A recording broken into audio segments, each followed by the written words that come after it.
প্রিয় শিক্ষার্থী, আসসালামু আলাইকুম। আশা করি তোমরা সকলে ভালো আছো।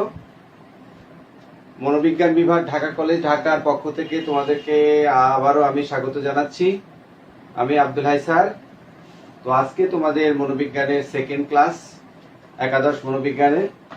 তো আমরা আজকে মনোবিজ্ঞানের সেকেন্ড ক্লাসে মনোবিজ্ঞানের ক্রমবিবর্তন বা ঐতিহাসিক পটভূমি নিয়ে আলোচনা করব।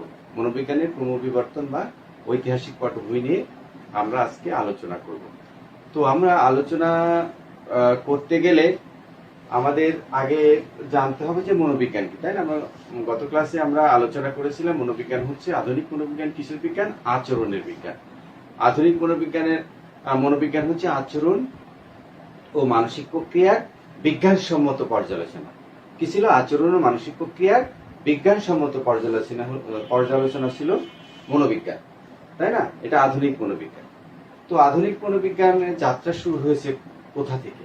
এই কোশ্চেনটা কিন্তু আমরা বারবার করছি, তাই না? বারবার করে আমরা গত ক্লাসে আমি বলার চেষ্টা করছি যে মনোবিজ্ঞানের যাত্রা শুরু হয়েছিল আসলে মানুষের জন্মের সাথে সাথে। মানুষের জন্ম হয়েছে এই ধরনীতে তখনই কিন্তু মনোবিজ্ঞানের যাত্রা শুরু হয়েছে। কিন্তু আমরা আধুনিক মনোবিজ্ঞানীরা বা মানুষ সৃষ্টির পরে মানুষ কখন প্রাতিষ্ঠানিকভাবে মনোবিজ্ঞান নিয়ে কাজ শুরু করেছে বা প্রাতিষ্ঠানিকভাবে মনোবিজ্ঞানের উপরে গবেষণা শুরু হয়েছে বা কথাবার্তা শুরু হয়েছে, সেটার একটা আউটলাইন, সেটার একটা ইতিহাস নিয়ে আমরা আজকে আলোচনা করব, সংক্ষেপে আলোচনা করব। আমি জানি যে তোমাদের যেহেতু এটা মনোবিজ্ঞান হচ্ছে তোমাদের প্রথম ইন্টারমিডিয়েটের প্রথম তোমাদের সাথে পরিচিতি হচ্ছে মনোবিজ্ঞানের মাধ্যমে, সুতরাং অনেক মনোবিজ্ঞানীর নাম তোমাদের জানা নাই বা অনেক মনোবিজ্ঞানের অনেক কথা তোমাদের অজানা থাকাই স্বাভাবিক। আমরা এ কারণে আমরা একটু হাইলাইট করে নিচ্ছি। এটা তোমাদের সিলেবাসেরই বিষয়বস্তু, তারপরে আমরা একটু হাইলাইট করে নিচ্ছি। আমরা ভিতরে ঢুকতে চাই মনোবিজ্ঞানের, তাই না? আর মনোবিজ্ঞানের ভিতরে ঢুকতে গেলে মনোবিজ্ঞান সম্পর্কে তোমার একটা কমপ্লিট একটা পিকচার থাকতে হবে তোমার ভিতরে। আমরা বলছিলাম মনোবিজ্ঞান কোথা থেকে আসছে। মনোবিজ্ঞান সব জ্ঞানের উৎস কোথায় ছিল? দর্শন। দার্শনিকরাই সবকিছুর আধার, তাই না? আমরা বলছিলাম দর্শন হচ্ছে মাদার অফ অল ডিসিপ্লিন। সমস্ত ডিসিপ্লিনের মাদারকে ফিলোসফি বা দর্শন থেকে physics, chemistry, biology, history, geography এরকম সবাই কিন্তু তার জ্ঞানকে নিয়ে চলে গেছে। হ্যাঁ, এখন ফিলোসফি কিন্তু তার নিজস্ব বলে কিছু নাই, বলবো না, তবে তার যে বিষয়বস্তু, সেই বিষয়বস্তু কিন্তু অনেক দুর্বল হয়ে গেছে।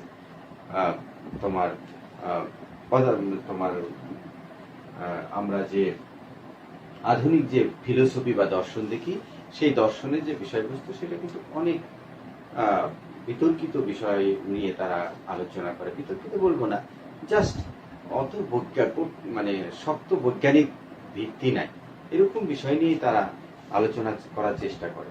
তো যাই হোক, সেখান থেকে কিন্তু মনোবিজ্ঞানের আসছে এবং মনোবিজ্ঞান হচ্ছে এই ফিলোসফির হচ্ছে সর্বকনিষ্ঠ সন্তান। আমরা এভাবে মনোবিজ্ঞানকে দেখব। তো যাই হোক, মনোবিজ্ঞানের পরিচিতি পর্বে বা চ্যাপ্টারে আমরা মনোবিজ্ঞানের বিবর্তন যদি আমরা দেখতে যাই, তাহলে আমরা দেখব যে এর বিবর্তন কিন্তু আজকে রাতারাতি কিন্তু এটা আজকে আচরণের বিজ্ঞান হয়ে যায়নি, বা আধুনিক মনোবিজ্ঞান আচরণ ও মানসিক প্রক্রিয়ার যে বিজ্ঞান, সেটা রাতারাতি একদিনেই হয়ে যায়নি। এর পিছনে অনেক ইতিহাস রয়েছে। আধুনিক মনোবিজ্ঞানের যাত্রা শুরু হয়েছে আমরা দেখব যে 1913 সালে জেবি ওয়াটসনের সেই আচরণের বিজ্ঞান বলার মধ্য দিয়ে। কিন্তু এর আগেও আমরা যদি দার্শনিকের যুগে ফিরে যাই, তাহলেও দেখব যে মনোবিজ্ঞান নিয়ে তাদের কিন্তু একটা চিন্তা ভাবনা ছিল। যেমন আমরা এই পিরিয়ডটাকে, মনোবিজ্ঞান ইতিহাসকে আমরা 3টি পর্যায়ে ভাগ করেছি। একটা হচ্ছে প্রাচীন যুগ, যেটাকে আমরা অ্যানসিয়েন্ট পিরিয়ড বলতেছি। এই সময়টা ছিল খ্রিস্টপূর্ব 600 খ্রিস্টাব্দ থেকে 1595 খ্রিস্টাব্দ পর্যন্ত। খ্রিস্টপূর্ব মানে বিফোর খ্রিস্ট 600 থেকে 1595 খ্রিস্টাব্দ পর্যন্ত। এই সময়টাকে বলা হয় মনোবিজ্ঞানের প্রাচীন যুগ। এরপরে মনোবিজ্ঞানের যে সেকেন্ড ভাগটা আমরা করেছি সেটা হচ্ছে মধ্যযুগ বা মেডাইভাল পিরিয়ড। এটার সময় ছিল হচ্ছে 1596 খ্রিস্টাব্দ থেকে 1878 সাল পর্যন্ত। এই টাইমটাকে বলা হচ্ছে মনোবিজ্ঞানের কোন যুগ? মধ্যযুগ। এবং যেটা আমরা বলছি আধুনিক যুগ, সেটা শুরু হয়েছে 1879 সাল থেকে আজ পর্যন্ত। যে গবেষণা বা কার্যক্রম, সেটাকে আমরা আধুনিক মনোবিজ্ঞানের যুগ হিসেবে দেখব। এটা এক। তাহলে আমরা দেখলাম প্রাচীন যুগ, মধ্যযুগ, আধুনিক যুগ। প্রাচীন যুগের সূত্রপাত হয়েছে কোথায়? তাহলে খ্রিস্টপূর্ব 600 থেকে আমরা খ্রিস্টাব্দ 1595 পর্যন্ত। এই টাইমটাকে বলবো আমরা প্রাচীন যুগ। আমরা জানি যে দার্শনিকদের যুগ যদি আমরা বলি প্লেটো, সক্রেটিস, অ্যারিস্টটল, তাদের সময় কত? সব খ্রিস্টপূর্ব, তাই না? তো আমরা দেখবো প্রাচীন যুগে খ্রিস্টপূর্ব 650 থেকে আমরা জানি যে এটার সূত্রপাত হয়েছে। তো এখানে সক্রেটিসের আমরা নাম বলে থাকি। সক্রেটিস, আমরা সবাই সক্রেটিসের নাম জানি, তাই না? মহাপণ্ডিত সক্রেটিস। তো উনি আত্মা সম্পর্কে অনেক কথাবার্তা বলেছেন। উনি বলছেন যে আত্মা বলতে একটি প্রাণ শক্তিকে বোঝানো হয়। হ্যাঁ, আমাদের প্রাণ শক্তি, যে একটা প্রাণ শক্তি যা আমাদের পরিচালিত করে, সেটাই হচ্ছে আত্মা। আত্মা সংক্রান্ত তার একটা ধারণা ছিল। এরপরে আমরা চিকিৎসা বিজ্ঞানী হিপোক্রেটাসের নাম জানি। হিপোক্রেটাস 400 খ্রিস্টপূর্বে উনি বলেন যে প্রথম মানুষের ব্যক্তিত্ব সম্পর্কে একটি মতবাদ দেন। ব্যক্তিত্ব, মানুষের ব্যক্তিত্ব হচ্ছে মনোবিজ্ঞানের একটা অত্যন্ত গুরুত্বপূর্ণ একটা বিষয়বস্তু। ব্যক্তিত্ব, যেমন মানুষের ব্যক্তিত্ব, তাই না? ব্যক্তিত্ব, কেউ ইন্ট্রোভার্টেড, মানে কেউ ঘরের ভিতরে থাকতে ভালোবাসে, কেউ হইচই করতে ভালোবাসে, তাই না? এক একজন, কেউ হাসি খুশি, কেউ আবার অনেক রিজার্ভ, অনেক ধরনের ব্যক্তিত্ব আছে। সেই ব্যক্তিত্ব নিয়ে কে প্রথম কথা বলেন? এই যে আমরা দেখি যে তোমার এটা কত সালে আমরা দেখি যে হিপোক্রেটাস 400 খ্রিস্টপূর্বাব্দে উনি প্রথম মানুষের ব্যক্তিত্ব নিয়ে আলোচনা করেন। কে? হিপোক্রেটাস ব্যক্তিত্ব নিয়ে কথাবার্তা বলেন যে মানুষের ব্যক্তিত্ব আছে এবং মানুষ তার নিজস্ব শক্তি দিয়ে চলাফেরা করে। এরপরে আসে আমরা প্লেটোর কথা। প্লেটো, তোমরা জানো যে মানুষের আত্মা সম্পর্কে প্লেটোর অনেক ধারণা, স্পষ্ট ধারণা দিয়েছেন। উনি মানুষের জ্ঞানের দুইটি স্তরের কথা বলেছেন। যেমন উনি বলছেন বৃত্তিমূলক এবং সংবেদনমূলক, এই দুই ভাগে উনি ভাগ করেছেন। মানুষের জ্ঞানের স্তরকে উনি ভাগ করেছেন। এবং আত্মা সম্পর্কেও প্লেটোই কিন্তু মনোবিজ্ঞানের সংজ্ঞা দিয়েছেন। মনোবিজ্ঞান কিসের বিজ্ঞান? মনোবিজ্ঞান হচ্ছে আত্মার বিজ্ঞান। এই সংজ্ঞাটা কিন্তু প্লেটোর দেওয়া সংজ্ঞা বা প্লেটোর দেওয়া একটা ডেফিনেশন। হ্যাঁ, কি বলছেন উনি? মনোবিজ্ঞান হচ্ছে আত্মার বিজ্ঞান, প্লেটোর কথা। এরপরে আমরা অ্যারিস্টটলের মহান দার্শনিক অ্যারিস্টটলের কথায় আসি। হ্যাঁ, খ্রিস্টপূর্ব 384 থেকে 322। হ্যাঁ, উনি তো জানো যে তোমরা যে অ্যারিস্টটল হচ্ছে মহান দার্শনিক, তাই না? তার সে ডিএনিমা গ্রন্থের কথা তোমরা জানো, যে সেখানে কিন্তু মানুষের আত্মা সম্পর্কে ব্যাপক ধারণা দেওয়া হয়। মানুষের আত্মা সম্পর্কে অনেক কথাবার্তা অ্যারিস্টটল বলেছেন। হ্যাঁ, উনি বলেছেন যে মানুষের আত্মা সম্পর্কে উনি অনেক কথাবার্তা বলেছেন। উনি বলেছেন মানুষের আত্মা দুই ধরনের। মানুষের আত্মা উন্নত ধরনের। উনি বলছেন জীবের একটা দুই ধরনের আত্মা হতে পারে, একটা জীবের আত্মা, একটা মানুষের আত্মা। হ্যাঁ, মানুষের আত্মাকে উনি বলছেন যে উন্নত মানের আত্মা। কে বলছেন? অ্যারিস্টটল বলছেন মানুষের আত্মা হচ্ছে উন্নত মানের। হ্যাঁ, জীবাত্মার চেয়ে মানবাত্মা উন্নত। উনি বলছেন জীবাত্মার চেয়ে মানব আত্মাটা কি অনেক উন্নত। উনি কথা বলছেন এবং উনি বলছেন যে আত্মার সুখ এবং দুঃখের অনুভূতি আছে। যেমন জীবাত্মারও সুখের দুঃখের অনুভূতি আছে, মানবাত্মারও ওরকম সুখ বা দুঃখের অনুভূতি আছে। আর উনি আরেকটা কথা বলেছেন যে মানুষের যে উন্নত আত্মা, হ্যাঁ, উন্নত আত্মার যে শক্তি, সেটার নাম কি? সেটাকে উনি বলেছেন প্রজ্ঞা। মানুষের প্রজ্ঞা নিয়ে উনি কিছু কথাবার্তা বলেছেন। যাই হোক, ওনার সেই ডিএনিমা গ্রন্থে মানবাত্মা সম্পর্কে বিস্তারিত আলোচনা করা হয়েছে, যে মানবাত্মা, জীবাত্মা, এর ভিতরে পার্থক্য কি, বা মানবাত্মা কি, জীবাত্মা কি, মানুষের মানবাত্মা উন্নত আত্মা, তাই না? মানবাত্মার উন্নত একটা সংস্করণ, তার উনি নাম দিয়েছেন কি, প্রজ্ঞা। হ্যাঁ, এইভাবে কিন্তু উনি এই প্রাচীন যুগে আমরা দেখতে পাই যে আমাদের যদিও মানে অত অথেন্টিক ডকুমেন্ট আমরা পাই না, তাই না? ওই সেই প্রাচীন যুগের আমরা কিন্তু অথেন্টিক ডকুমেন্ট আমরা কিন্তু পাই না, তারপরেও আমরা একটা সামারাইজ বা একটা ধারণা আমরা পাই যে দার্শনিকদের যুগে মনোবিজ্ঞান সম্পর্কে দার্শনিক কি মনে করতেন বা তাদের ধারণা কি ছিল, এটার একটা আমরা আউটলাইন পাই। তাহলে আমরা দেখলাম প্রাচীন যুগ, মানে মনোবিজ্ঞানের প্রাচীন যুগ। মনোবিজ্ঞানের প্রাচীন যুগ আমরা দেখলাম যে শুধু আত্মা বা সত্তা বা প্রজ্ঞা এইগুলার ভিতরে কিন্তু সীমাবদ্ধ ছিল।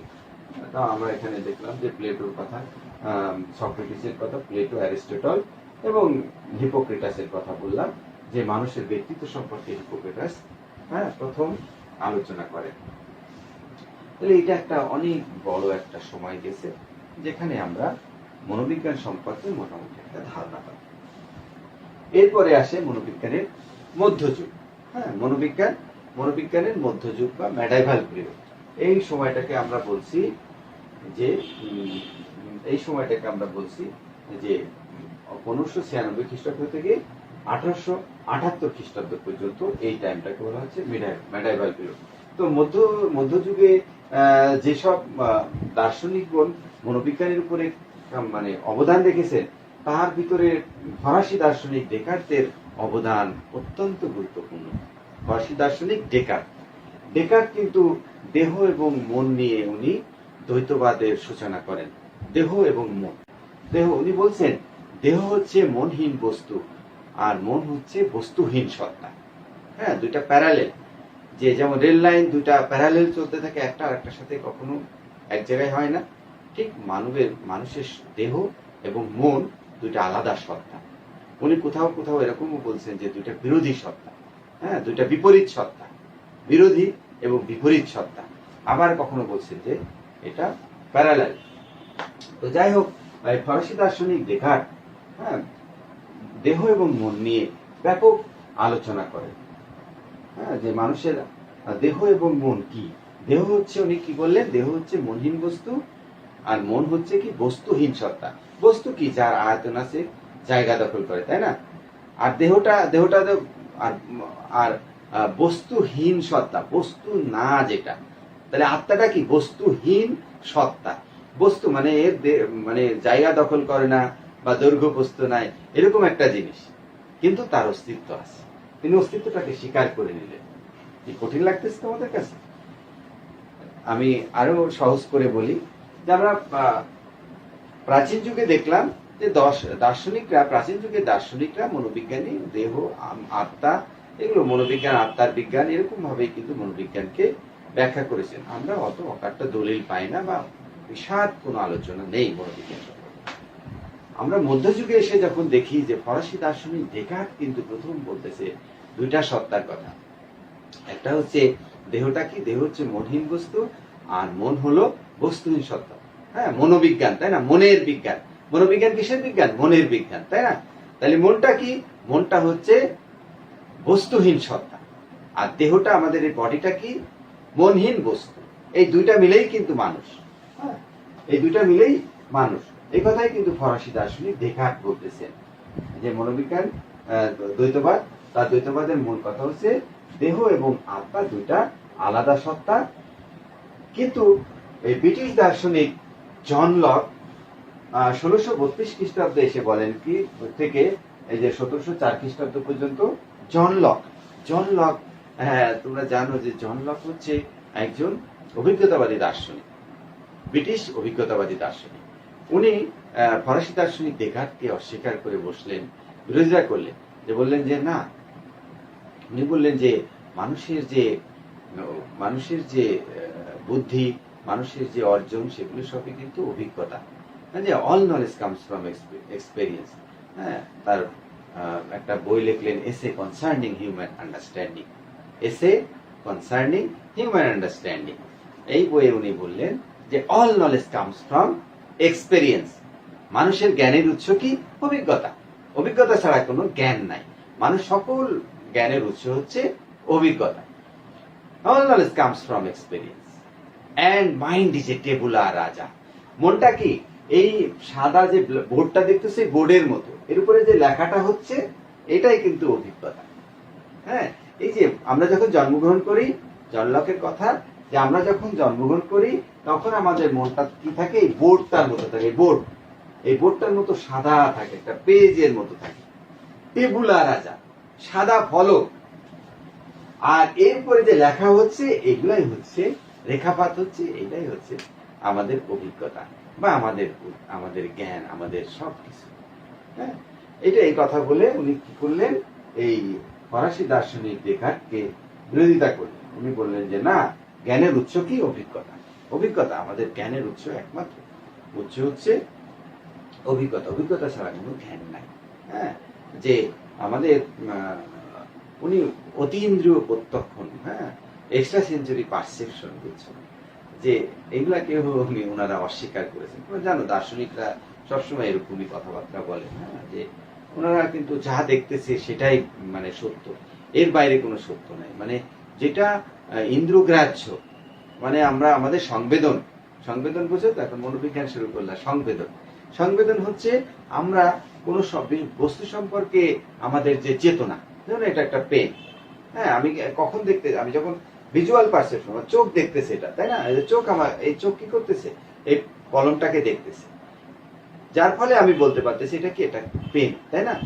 কিন্তু আমি যদি অন্ধ হই তাহলে কি আমি এটা কি, আমার তাহলে টাচ করে বুঝতে হবে, হ্যাঁ এটা পেন, তখন আমাকে টাচ করে বুঝতে হবে। টাচের যদি কোনো ইন্দ্রিয় কাজ না করে আমি বুঝতেই পারবো না যে এটা পেন না অন্য কিছু, তাই না? তাহলে সবকিছু কিন্তু আপেক্ষিক। যে আমি দেখতেছি, বুঝছো, আমার চোখ না থাকলে কিন্তু আমি দেখতে পেতাম না। তো সবকিছু কিন্তু একটার সাথে আরেকটা রিলেটিভ, নট এটা অ্যাবসলিউট। পরম সত্য বলে কিছু নেই, আসলে সবই কিন্তু আপেক্ষিক, একটার প্রেক্ষিতে আর একটা অস্তিত্ব। তো যাই হোক, উনি বলছেন যে আমাদের সমস্ত জ্ঞানের উৎস হচ্ছে অভিজ্ঞতা। অভিজ্ঞতা ছাড়া কোনো জ্ঞান নেই। All knowledge comes from experience and mind is a tabula rasa. মনটা সাদা ফলকের। এভাবে কিন্তু ফরাসি দার্শনিক ডেকার্টকে উনি কি করলেন? বিরোধিতা করলেন। ঠিক আছে, কঠিন লাগছে তাই তো এই কথাগুলো? এত কথা তোমাদের মানে জাস্ট জানার জন্য, তোমরা যাতে ইন্টারেস্টেড হও, এটা ইনডেপথ জানতে চাও, যারা খুবই ইন্টারেস্টেড তাদের জন্য আমার এই কথাগুলো। হ্যাঁ, তোমাদের এত বেশি ডিপের কথা এখন মনে না থাকলেও সমস্যা নেই। হ্যাঁ, তোমরা আস্তে আস্তে এগুলো সবই জানতে পারবে, তোমাদের কাছে সহজ মনে হবে। তো যাই হোক, আমরা পড়ানোর খাতিরেই কিন্তু আমরা ভিতরের অনেক গুরুত্বপূর্ণ কথাগুলো বলতে হচ্ছে আমাকে। হ্যাঁ, যেগুলো তোমরা আস্তে আস্তে এগুলো জানতে পারবে যখন তোমাদের কাছে এগুলো ঘুরে ফিরে এদের কথাই আসবে। হ্যাঁ, যখন আমরা বারবার এই কথাগুলো বলতে থাকবো তখন তোমাদের কাছে এটা খুব সহজ মনে হবে, এত মানে কঠিন দুরূহ মনে হবে না। জন লক বা এই ডেকার্ট, হ্যাঁ, কম আসবে, তাই না? আমরা আধুনিক মনোবিজ্ঞান নিয়ে আলোচনা করবো, এখানে যাবো উইলহেম উন্ড, টিচেনার বা জেবি ওয়াটসন, প্যাভলভ, এদের কথাই আমরা মেনলি বলবো। এখানেই অনেক কথা আছে, বাস্তব জীবনে মনোবিজ্ঞান কিভাবে কাজ করবে। আমি তোমাদের যে পড়াবো যে কি কি ক্ষেত্র আছে মনোবিজ্ঞানের পরে ক্লাসে, তখন তোমরা দেখতে পাবে যে শিল্পে মনোবিজ্ঞান, শিক্ষায় মনোবিজ্ঞান, চিকিৎসাতে মনোবিজ্ঞান, বিভিন্ন ক্ষেত্রে মনোবিজ্ঞানের বিশাল বিশাল তার দিক রয়েছে। সেগুলো নিয়ে আমরা বিস্তারিত আলোচনা করব। তো আমরা এখন আসি মনোবিজ্ঞানের আধুনিক যুগ। হ্যাঁ, লকের পরে আমরা চলে আসি আধুনিক যুগ। তো আধুনিক মনোবিজ্ঞানের আধুনিক যুগের সূত্রপাত হয় কিন্তু এই যে জার্মান মনোবিজ্ঞানী উইলহেম উন্ডের মাধ্যমে। যে উন্ড জার্মানি লেপজিগ বিশ্ববিদ্যালয়ে প্রথম মনোবিজ্ঞান গবেষণাগার প্রতিষ্ঠা করেন, তাই না? কত সালে? 1879 সালে উন্ড জার্মানির লেপজিগ বিশ্ববিদ্যালয়ে প্রথম মনোবিজ্ঞান গবেষণাগার প্রতিষ্ঠা করে, কমপ্লিট মনোবিজ্ঞান গবেষণাগার প্রতিষ্ঠা করে। এর আগে ওনারা 1875 সালে ওনারা মনোবিজ্ঞান গবেষণাগার নিয়ে কাজ করেছেন। এছাড়া আমেরিকান মনোবিজ্ঞানী উইলিয়াম জেমস, হ্যাঁ, যে সেই বলছিলাম যে প্রিন্সিপাল সাইকোলজি বইয়ের লেখক উইলিয়াম জেমস, উইলিয়াম জেমসও কিন্তু মনোবিজ্ঞান গবেষণাগার প্রতিষ্ঠা করেছিলেন, কিন্তু 1875 সালে, কিন্তু ওটা কমপ্লিট ছিল না। কমপ্লিট মনোবিজ্ঞান গবেষণাগার প্রতিষ্ঠা করেন কে?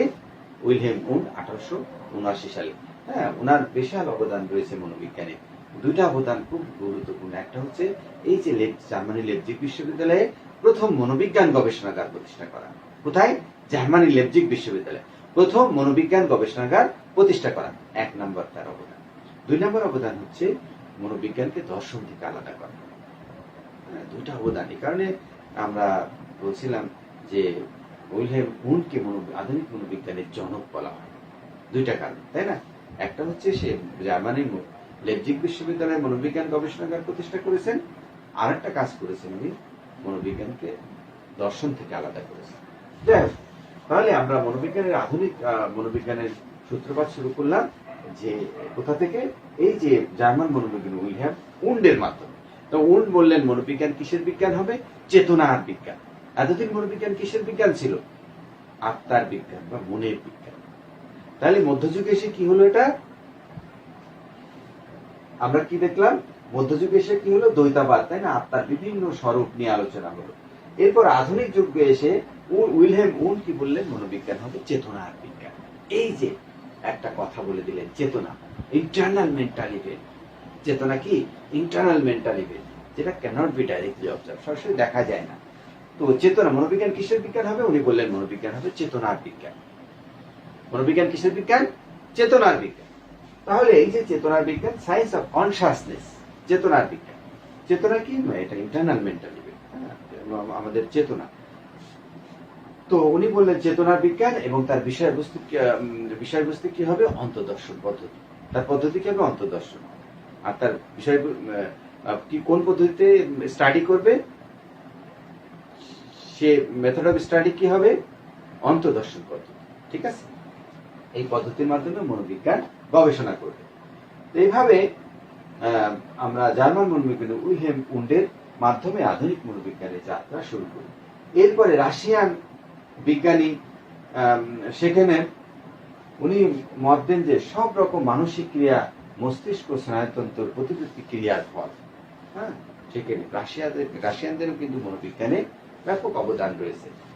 ঠিক এরপরে কিন্তু আইভান প্যাভলভ, একজন বড় মাপের মনোবিজ্ঞানী আইভান প্যাভলভ, ওনাকে বলা হয় শিক্ষণতাত্ত্বিক আইভান প্যাভলভ। হ্যাঁ, আইভান প্যাভলভ মনোবিজ্ঞান নিয়ে কথাবার্তা শুরু করেন। হ্যাঁ, মনোবিজ্ঞান, উনি একজন শরীরবিদ, তারপরে মনোবিজ্ঞান নিয়ে উনি কাজ করা শুরু করেন। কে? রাশিয়ান শরীরবিদ আইভান প্যাভলভ। প্যাভলভ এর জন্য কিন্তু নোবেল প্রাইজ পান তার একটা যুগান্তকারী আবিষ্কারের জন্য। সেটা হচ্ছে চিরায়ত সাপেক্ষীকরণ। যেমন আমরা ধোঁয়া দেখলে আগুনের কথা মনে হয়, বা দুই বন্ধু একসাথে চলে, তাই না? একসাথে যাতায়াত করে, একজন বন্ধুকে দেখলে কিন্তু আরেকজন বন্ধুর কথা আমাদের মনে হয়, তাই না? তো একটা জিনিস দেখলে আরেকটা জিনিসের কথা মনে হয়। এই যে কোরিলেশন বা একটার সাথে একটা যে রিলেশন তৈরি হয়, এটাকে উনি বলেছেন যে সাপেক্ষ প্রতিবর্তী ক্রিয়া বা সাপেক্ষণ। যে আমাদের শিক্ষণ কিভাবে হয়, হ্যাঁ, আমাদের শিক্ষণ কিভাবে হয়? চিরায়ত সাপেক্ষীকরণে বলতেছে যে একটা জিনিসের সাপেক্ষে আর একটা জিনিসের শিক্ষণটা হয়। যেমন আমরা তেঁতুল দিলেই আমাদের মুখে, তেঁতুল দেখলে আমাদের মুখে পানি চলে আসে। এখন আমি একটা হাঁড়িতে করে যদি তেঁতুল রাখি, আর ওই হাঁড়িটা তোমার সামনে যদি আমি বারবার আনি, তাহলে মনে হবে স্যার তোমাদের জন্য তেঁতুল আনছে, তাই না? তো তখন তোমাদের ওই ডিব্বা বা হাঁড়ি বা পাত্রটা দেখেই তোমাদের মুখে কিন্তু পানি এসে যাবে যে স্যার মনে হয় আমাদের তেঁতুল দিবে, তাই না? তাই আমার কিন্তু তেঁতুল নাই, এখন শুধু পাত্রটা আনছি, তারপরে তোমাদের মুখে কিন্তু লালা এসে যাবে, তাই না? এইরকম একটা আবিষ্কার ওনার ছিল যে কুকুরের মুখে লালা আনা মাংসের টুকরার মাধ্যমে। হ্যাঁ, আর সাথে ঘন্টা ধ্বনি ছিল। দেখা গেল যে ঘন্টা ধ্বনি দিলে তার মুখে লালা আসবে না, কারণ ঘন্টা ধ্বনি কি তার ক্ষুধা নিবারিত করতে পারবে? একটা ক্ষুধা তো কুকুরের না। তখন ঘন্টা ধ্বনি দিল এবং মাংসের টুকরা দিল, ঘন্টা ধ্বনি দিল এবং মাংসের টুকরা দিল। এইভাবে গবেষণা করতে করতে এইবার শুধু ঘন্টা ধ্বনি দিল, তারপর দেখা গেল কি তার মুখে লালা এসে গেছে। কার? ক্ষুধার্ত কুকুরের। কারণ কি? সে জানে যে ঘন্টা ধ্বনি দেওয়ার সাথে সাথে মাংসের টুকরাও আসবে। এই যে একটা কোরিলেশন তৈরি হলো, একটার সাথে একটা রিলেশন তৈরি হলো। এটাই হচ্ছে তার যুগান্তকারী সেই আবিষ্কার, যার জন্য সে নোবেল প্রাইজ পাইছে। সাপেক্ষ প্রতিবর্তী ক্রিয়া, যাই হোক, হ্যাঁ, 1904 সালে। তো যাই হোক, এই প্যাভলভ কিন্তু এই মনোবিজ্ঞান প্রতিষ্ঠায় অনেক গুরুত্বপূর্ণ ভূমিকা রাখেন। এই যে তার অবদান, হ্যাঁ, কার? আইভান প্যাভলভ, একজন লার্নিং থিওরিস্ট বা শিক্ষণ তাত্ত্বিক বা শিক্ষণের উপরে যিনি কাজ করেছেন। এই লোকের উপরে ইনফ্লুয়েন্স বা তার চিন্তাধারার উপরে বেস করে, হ্যাঁ, 1913 সালে আমেরিকান মনোবিজ্ঞানী ওয়াটসন প্রথম বলেন যে মনোবিজ্ঞান হবে আচরণের বিজ্ঞান। এর আগে এই মনোবিজ্ঞান কিন্তু ইউরোপে ছিল। তো আমেরিকান মনোবিজ্ঞানী উইলিয়াম জেমস বললেন যে ইউরোপিয়ানদের মনোবিজ্ঞান কি সংকীর্ণ মনোবিজ্ঞান, ন্যারো সাইকোলজি, সংকীর্ণ, যে internal mental event cannot be directly observe, যে তাদের যে মনের ভিতরের মনোবিজ্ঞান কি চেতনার বিজ্ঞান। কে বলছে? উইলিয়াম উন্ড বলছে চেতনার বিজ্ঞান। জেমস বলতেছে, আমেরিকান মনোবিজ্ঞানী জেমস বলতেছে এই চেতনা এইগুলা তো দেখা যায় না, তাহলে এটা কেমনে মনোবিজ্ঞানের বিষয়বস্তু হয়? মনোবিজ্ঞানের এমন একটা বিষয়বস্তু হবে যেটা সর্বজন গ্রাহ্য হয়। এই ইন দ্য মিন টাইম আমরা দেখি যে জন হপকিন্স বিশ্ববিদ্যালয়ের প্রফেসর জে.বি. ওয়াটসন, উনি এসে বললেন যে মনোবিজ্ঞান হবে আচরণের বিজ্ঞান। কিসের বিজ্ঞান? আচরণের বিজ্ঞান। এইভাবে কিন্তু আস্তে আস্তে দেখো মনের বিজ্ঞান, আত্মার বিজ্ঞান, চেতনার বিজ্ঞান এবং ফাইনালে কি হয়ে গেল? আচরণের বিজ্ঞান। তাহলে আমরা প্রাচীন যুগ, মধ্যযুগ এবং আধুনিক যুগ এত কথাবার্তা বলার পরে আস্তে আস্তে দেখো মনোবিজ্ঞানকে আমরা বিজ্ঞান বলতেছি। কারণ কি? মনোবিজ্ঞানের কিন্তু বৈজ্ঞানিক একটা মন আছে, যে বিজ্ঞান কি করে? কোনো কিছু আঁকড়ে ধরে পড়ে থাকে না। মনোবিজ্ঞান কি বিশ্বাস করে? সত্যকে বিশ্বাস করে। যেটা সত্য সেটা গ্রহণ করে নেয়, যে পরিস্থিতিতেই হোক না কেন, সত্যকে সত্য বলে মেনে নেওয়া। মনোবিজ্ঞান কিন্তু এই কাজটা করে যাচ্ছে, যে কারণে আজকে মনোবিজ্ঞান আচরণের বিজ্ঞান হয়েছে। তার আত্মাকে বাদ দিচ্ছে, তার চেতনাকে বাদ দিচ্ছে, তাই না? তার মনকে বাদ দিচ্ছে, বাদ দিয়ে সে কিন্তু আচরণকে বিষয়বস্তু। এবং আধুনিক মনোবিজ্ঞান আরো একটি বিষয়কে ইনক্লুড করে নিয়েছে বা এর সাথে সম্পৃক্ত করে নিয়েছে, সেটা হচ্ছে মানসিক প্রক্রিয়া। তাহলে আমরা সংক্ষেপে কি বলতে পারি? আধুনিক মনোবিজ্ঞান কিসের বিজ্ঞান? আচরণ ও মানসিক প্রক্রিয়ার বিজ্ঞানসম্মত পর্যালোচনা। এটাই হচ্ছে মনোবিজ্ঞান। গত ক্লাসে আমি এই সংজ্ঞাটা তোমাদেরকে দিয়েছিলাম যে আধুনিক মনোবিজ্ঞান হচ্ছে আচরণ ও মানসিক প্রক্রিয়ার বিজ্ঞানসম্মত পর্যালোচনা। আচরণ ও মানসিক প্রক্রিয়ার বিজ্ঞানসম্মত পর্যালোচনা। হ্যাঁ, ঠিক আছে? তাহলে আমরা এইভাবেই কিন্তু মনোবিজ্ঞানকে ব্যাখ্যা করব। তো আমরা এইভাবে ওয়াটসনের কাছে সেই আধুনিক মনোবিজ্ঞান আমরা পেয়ে যাচ্ছি, এবং আধুনিক মনোবিজ্ঞান বর্তমানে বিভিন্ন ক্ষেত্রে আধুনিক মনোবিজ্ঞানের অনেক গুরুত্বপূর্ণ ভূমিকা রয়ে যাচ্ছে। প্রত্যেকটা ক্ষেত্রে মনোবিজ্ঞান স্ব ক্ষেত্রে মনোবিজ্ঞান কিন্তু এগিয়ে যাচ্ছে। আধুনিক মনোবিজ্ঞান আমাদের চলার পথকে অনেক সুন্দর এবং স্মুথ, মানে মসৃণ করে দিচ্ছে। সুতরাং আমরা এই বিজ্ঞানের ছায়াতলে এসে আমাদের নিজের এবং আমাদের ব্যক্তি সমাজ এবং সর্বোপরি রাষ্ট্র, হ্যাঁ, আমরা যাতে অবদান রাখতে পারি সেই প্রত্যাশা তোমাদের কাছে আমার রইল। তোমরা যারা মনোবিজ্ঞান পড়তে ইচ্ছুক, তোমাদেরকে আজকে আমি আবারও স্বাগত জানাচ্ছি। মনোবিজ্ঞান নিশ্চয়ই তোমাদের জীবনের এবং তোমাদের জ্ঞান বিজ্ঞানের বিভিন্ন তথ্যে সমৃদ্ধ করবে, এই প্রত্যাশা রেখে আজকের ক্লাস শেষ করছি। Thank you very much. তোমরা সবাই ভালো থাকো। আল্লাহ হাফেজ।